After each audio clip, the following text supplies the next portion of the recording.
your biggest takeaway from watching what the Niners did today against Miami.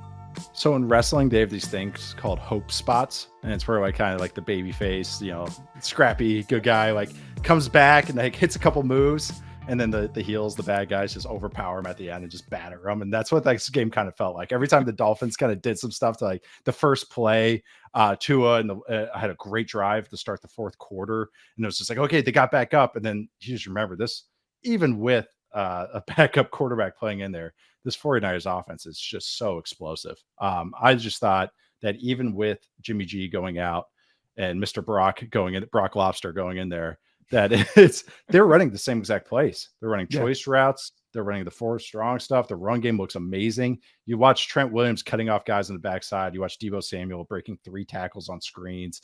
You watch Ayuk dominating. You watch Kittle stonewalling guys. You're like, oh yeah, this team's got a lot of studs.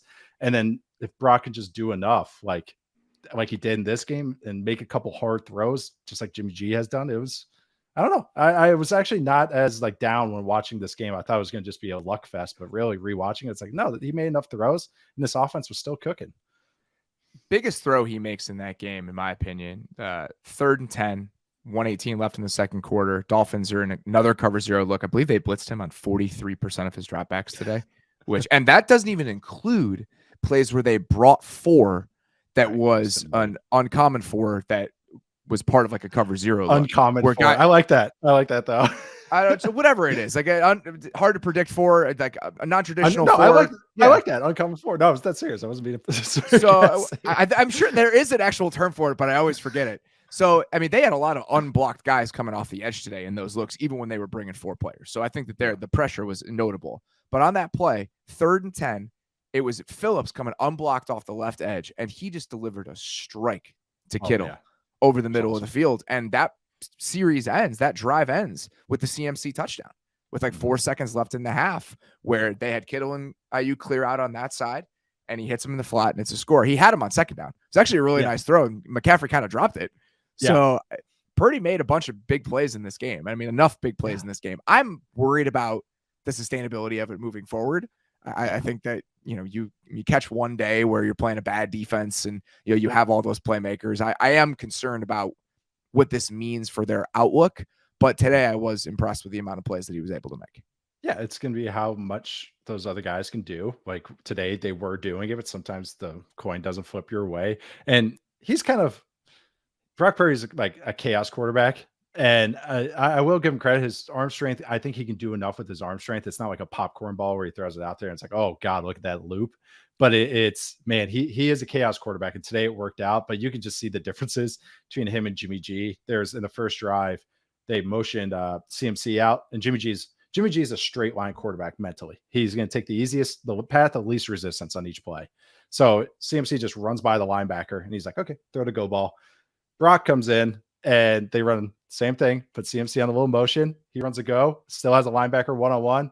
Brock's like, I'm going to read this play out. And so he's hanging in the pocket. He bails from the pocket and hits Deebo like on an extended plays. That's kind of the difference of these two. And Deebo's also wide open on that play. Oh yeah. Deebo was wide open in this. Is that you talk about that 3rd and 1 where he rolled to the right? Deebo is wide open in the middle of the field, and he just decides not to throw it to him. But eventually the end result is fine. But Deebo was wide open. That's the difference of these two. But then I mean they spam choice routes. You can tell they even did like the double choice routes with Deebo and CMC, which I love. But like you could do that with an offense. Like last year, remember the Panthers started off hot. Sam Darnold. You're asking how much stock I still had in Sam Darnold.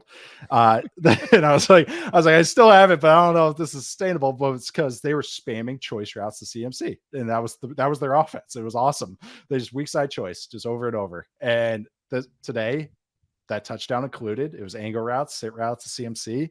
They can still do that. And if the run of the game or the run game can do this, it's like, okay, they can do enough on offense because their defense is their defense, which is really, really, that's the strength of this team. And it's more, I think this offense is going to be more run the ball with a smattering of explosive plays. And I think that's going to be the path for them going forward, I think.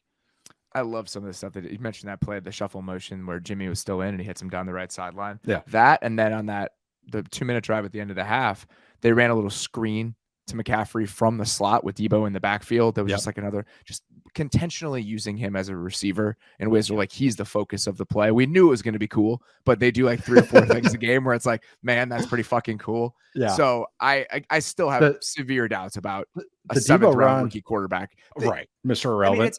Well, this is the problem, is that if this was about making the playoffs and this was about, can you get there? And of course, like I think he can keep this thing afloat for them to win the NFC West and make the playoffs. This team at full strength had a real chance to win the Super Bowl. Yeah. And I do think that not having Jimmy Garoppolo materially changes those Super Bowl hopes. Even if you want to be optimistic about Brock Purdy, there's a very good chance this means that this team probably isn't a real contender anymore. Oh yeah, I mean, you got to be realistic. It's like which sucks. Fun. Like, that is a departure. Fired up about this offense. I know it really sucks. And then you watch, like, that's the thing, is like it's such a bummer because you're watching how these guys making plays, like even the Debo run that iced the game. CMC is out lead blocking for him. And it's like, oh, the Swiss Army knife offense. This is awesome. And that's the thing. Now they're kind of capped. Even if he played well, if Purdy played well, you just have to be realistic about it. I mean, you never know who gets hot, but you got to be realistic about it again.